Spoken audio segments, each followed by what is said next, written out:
ரிஷபராசி அன்பர்களை காண்போம்.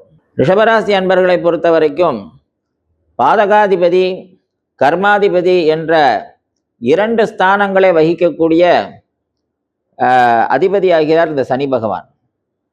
பாதகாதிபதி என்றால் சாதாரணமாக பாதகாதிபதி அல்ல, மகா பாதகாதிபதி என்று பெயர் அதற்கு. அந்த ரிஷபராசி அன்பர்களுக்கு பொதுவாகவே தன்னுடைய குலம் சார்ந்த, தன்னுடைய இனம் சார்ந்த, தன்னுடைய மொழி சார்ந்த விஷயங்களில் அதீத பற்றும், தன் குடும்பத்தினுடைய பழக்க வழக்கங்களை விட்டு கொடுக்காமல் இருக்கக்கூடிய ஒரு பழக்கமும் இயல்பாகவே அமைந்து விடுகிறது.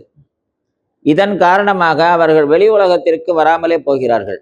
வெளி உலகத்தினுடைய பழக்க வழக்கத்தை ஏற்றுக்கொள்ள மாட்டார்கள். ஆனால் இப்போ சனி பகவான் 11ஆம் இடத்திற்கு வர்றதுனால என்ன ஒரு பயன் அப்படின்னு கேட்டால், இந்த கூட்டுக்குள்ளே இருந்த மாதிரி ஒரே இடத்துல வசிச்சுக்கிட்டு இருந்தவங்க, தயக்கத்தில் இருந்தவங்க, நிறைய பேர் படிச்சுட்டு அடுத்து என்ன செய்யறதுன்னு தவிச்சுக்கிட்டு இருந்தவங்க, இப்படி எல்லாருக்குமே ஒரு விடுதலையை கொடுத்து, தைரியத்தையும் தன்னம்பிக்கையும் கொடுத்து அவங்கள தனித்துவமான ஒரு வாழ்க்கைக்கு வழிவகுத்து கொடுப்பார்.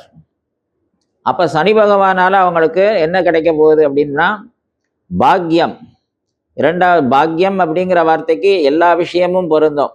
பொருளாதாரம், என்ன நல்ல துணிமணி உடுத்துதல், நல்ல உணவுகளை சாப்பிடுதல், நல்ல இல்லத்தில் வசித்தல், நல்ல நண்பர்களோடு பழகுதல், நல்ல இடங்களுக்கு செல்லுதல், இதெல்லாம் பாக்கியம் என்று பெயர்.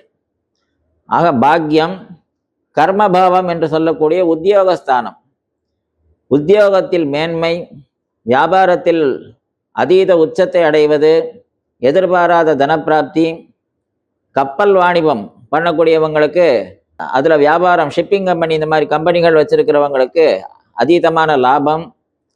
அதே மாதிரி ஷிப்பிங் ஏஜென்ட் அப்படின்னு சொல்கிறாங்க இல்லையா, அந்த மாதிரி ஏஜென்சியாக இருக்கக்கூடிய கம்பெனிகளுக்கு திடீர்னு பண வரவுகள், இது எல்லாமே சனி பகவானால் கிடைக்க போகுது. யாருக்கு? முக்கியமாக ரிஷபராசிக்காரங்களுக்கு. இப்போ ரிஷபராசி அன்பர்களுக்கு பொறுத்த வரைக்கும் தடைப்பட்ட அனைத்து விஷயங்களும் நிவர்த்தியாகி உத்தியோகத்திலும் பாக்கியத்திலையும் சுகத்திலையும் திளைக்க போகிறாங்க.